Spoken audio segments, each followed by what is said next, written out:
but let me just say something. You look fantastic. Thank you. You look healthy, right? Yes, very much so. I think your mind is clear. Very much so. Okay, so going back, I watched DDP's little film that he put, Yeah, and I our story you had out there. yeah, I retweeted that because I was just like, this is so powerful. I want to help spread the word. I want everybody to see it. Can we go back? I know it. I don't want it to be painful or anything, and I know you probably talked about it to death, but I think my listeners would like to hear about your journey, right? Mm-hmm. Take us back, because last night when I was watching The Dark Side, Mark had said, he picked up the phone and he called you and he wasn't aware of your situation. Correct. Mm-hmm. He's is Marcus the one that actually started this journey for you to, kind of like come back and To give a little context of what's going on, I know you kind of went through this a little bit with your mom. My mom became real ill around 2017, 2018. right, And then basically I became her 24/7 caregiver. right, Leading into COVID and that whole time period there. And there was a 4 or 5 year period where I was pretty much emotionally, mentally, physically just drained of everything that was going on in my life. Financially drained, everything that was going on you could think of. There was nothing left of me. I was just a hollow shell, basically, trying to exist, trying to make everything kind of happen as best I could, survive. What was that Taz line? Survive if you can, or if you can, survive if I let you. if I let you. Yeah, exactly. I was waiting for nature to finally not let me survive anymore, in one sense, because something was leading me one way or the other.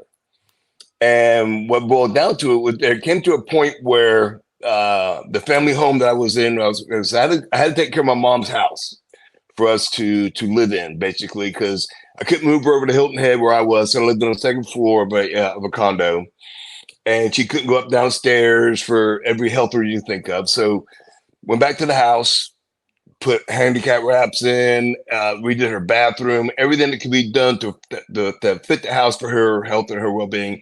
And she went up and down, up and down. Great, got physically better. We go, go, go. Then boom, have a downturn. Then get better, get stronger again. I always thought she would come through this on the other end flying colors. So she had a stroke. And at 82 years old, that stroke, as minor as they said it is, there's nothing minor about a stroke like that. So I basically came down to a point where I lost a house. I got foreclosed on. And I was living in my car with a cat. My mom, one of the last things my mom, and the cat's still around, believe it or not. One of the last things my mom asked me, she goes, make sure you take care of the cat. Aww. And this guy did not like me. When I Oh, first moved back home to take care of my mom, he would not come around me. He would do nothing with me. I mean, he hated my guts unless I was feeding him. Otherwise, boom, he had nothing to do with me. I walk into a room, he'd walk out of the room. wait, he's an Eagles fan. That's why. Oh, jeez. No, that might be it. I mean, I don't know. I don't know. Well, Not the Cowboys. Anyway. yeah. But the funny thing about the cat was, I mean, after my mom passed, it still took a year and a half almost for him to actually let me pet him. Because they were able to keep the house for about a year or so, where he finally would engage me, let me scratch him, pet him, and everything else. And I guess the cat realized mom's not coming back. You know, that his one thing that was his lifeblood, his person that he adopted. She adopted him, but he adopted her. Wasn't coming back. And I was there all the time. So he finally started letting me pet him. So it was me and him in the car. And we kept each other company. It was pretty good for a little bit. And I get a text from Marcus one day, and I'm really trying to think of the best way to say this. It was just at a downward turn where I really was about just to check out. I mean,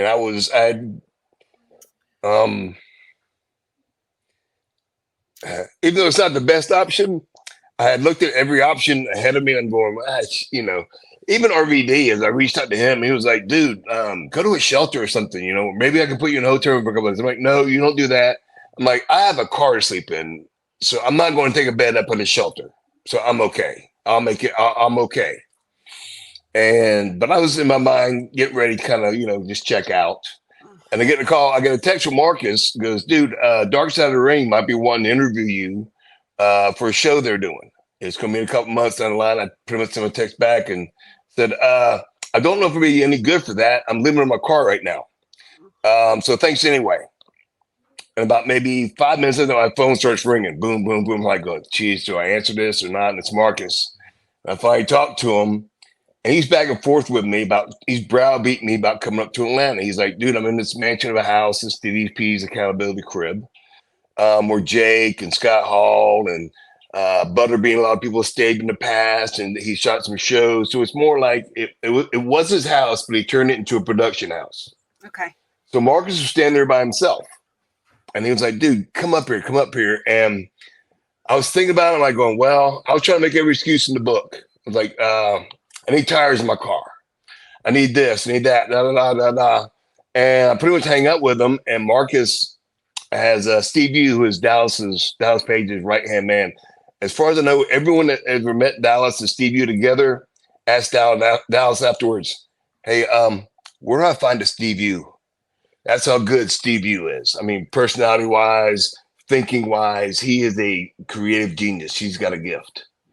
And basically, Steve got on the phone, or Steve didn't get on the phone, but Steve started recording the next phone call Marcus made. He goes, dude, let's find out what's going on here. And if something happens out of this that we can, you know, Steve's always thinking maybe we can get Scotty up here. There's a story to this. There's maybe a happy ending. There's a struggle. And that's the way they think that we can. He wants to help people. It's Steve's greatest thing that he wants to invest in. Mm-hmm. And so he basically started recording the phone call. And Marcus is like, dude, wait, you're living in your car. What's going on? So I kind of explained it to him. And I was very nonchalant, like, well, yeah, man, I'm living in my car. Got this going on. It's me and a cat. I got a place kind of, you know, here where I'm staked out, where I'm pretty much safe at and stuff, this and that. And even when Dallas heard the phone call afterwards, he's going, dude, why didn't y'all do like a take 2 or take 3? Scotty sounds like he doesn't give a rat's at. I'm sorry, doesn't give a, you know. And Scotty sounds like he doesn't give a fuck about what's going on. I'm like, dude, honestly, I mean, I was at a point where I just accepted what was going on. I accepted my fate. I was going to be in control of my fate. Nobody else was. Because I never wanted to burden anybody else. That was always my biggest thing. That's why I didn't reach out for others for help or other ways. It was just me being me that I just did not reach out for help. I probably should have. Yeah. And anybody else is in a position, I encourage you to do that. Even though you will make up every excuse in the book not to. I've tweeted out in the past, you know, reach out, you know, through my depression thing I was having years ago and been living with for a long time. And that's basically what happened is Marcus kind of got the ball rolling. The funny thing I found out afterwards is Marcus is staying in Dallas's house. So Marcus says, hey, Steve, is it okay for Scott to come up here? And Steve's like, I'm pretty sure I don't think it'll be an issue, but yeah, tell him to come up here. Tell him we'll take care of his tires. So I basically called, got a tire appointment the very next morning, Sunday morning, to get my tires taken care of. And I'm still in my mind trying to figure out a way to get out of this in one sense. Because I was like, I don't want to do it. You know, I'm honestly really comfortable where I'm at, accepting my fate and ready to go. And so this is, well, I just packed up my stuff in a sense and headed up the road and found out later Dallas was actually in Alaska doing the thing up there and had no idea what was going on until he got back to where he had cell service. He called to check what was going on and said, hey, it's okay that Scotty Riggs is coming up. And Dallas is like, for what? Oh, for real? Yeah. Tell him, yeah, be sure he's already here. Oh, he's already here. Okay. Yeah. You know, so I already come up there into another guy's house and didn't feel comfortable being up there at all just because I didn't feel like I belonged. And that was kind of where Marcus he was the spark that kind of lit the fire, that kind of got the ball rolling. Okay. Because one of the greatest things I found out coming up here was just how loving Dallas was. Steve Yu, a guy I didn't even know, had a heart of gold. All the people at the PC Center, the DPY Performance Center, Yeah.